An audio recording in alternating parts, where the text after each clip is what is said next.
Congratulations, Chicago Bears. The first win ever for Matt Eberflus in the NFC North. And the Bears win the ball game without scoring a touchdown. They win 12-10 against Minnesota on Monday Night Football. God almighty.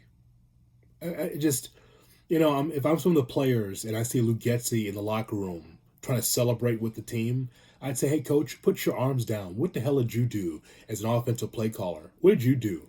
How many screen passes do the Bears have to throw? How many times it feels like to go underneath? How many line of scrimmage plays did we see from the Bears tonight? What the hell kind of game plan was that? I mean, we know that Justin Fields has a cannon of an arm, and you don't take shots down the field. You just kind of dink and dunk as if Tyson Bagent is out there. What is that? And on top of that, then you have Justin Fields also. Justin Fields is out there, and he fumbles a football twice.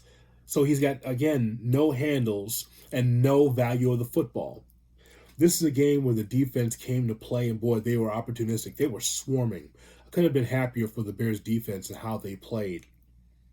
But the bottom line is that offense was just brutal tonight. I turn on the Bears and Vikings, and I get Iowa against Nebraska.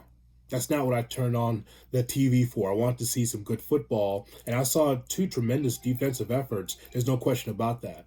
But the idea that Luke Getsy and his game plan against that Minnesota front is to just, throw from sideline to sideline, looking for a tremendous run after the catch, it just wasn't going to happen.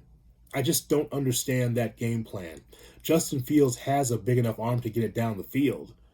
He can do that. As a matter of fact, thank goodness for that 36-yard play that Fields had with that big bomb to DJ Moore to set up the game-winning field goal.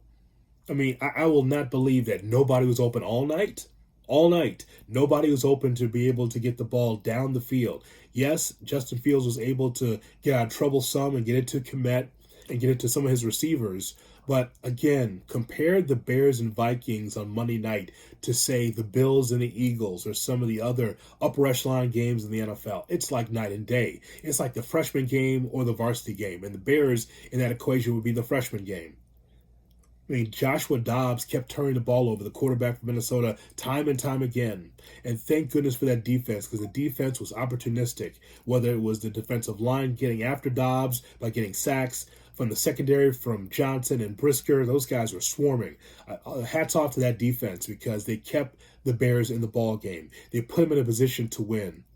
But how can the offense be able to get better when you have this nickel-dime offense that you see from Luke Getsy?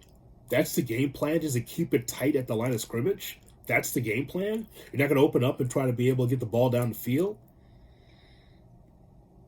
I don't understand what that was. I have no idea why the Bears did that.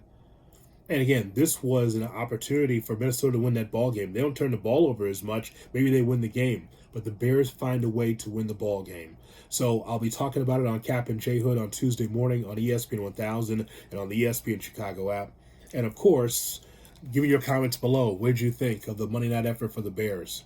Luke Getsy does not get on the plane tonight. What's the point of him coming back? That's the game plan you have against Minnesota? That's what you do? I mean, as good as that offense was against the Lions, this is what you do against Minnesota? I mean, it's hard for Justin Fields to get the ball down the field with handcuffs on. I mean, that's incredible. Bear down. And Getsy, stay off the plane.